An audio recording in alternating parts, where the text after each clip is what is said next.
Hello everyone, welcome back to this channel.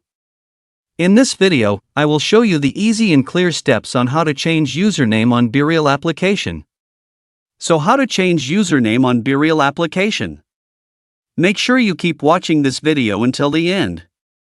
Let's get started right away. Firstly, open the BeReal app on your Android device. This is the initial screen of the BeReal app.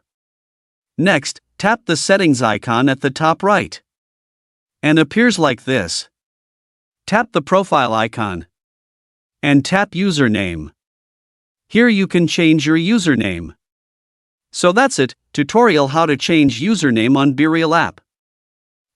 Thank you for watching. I hope this video was helpful. See you in the next video.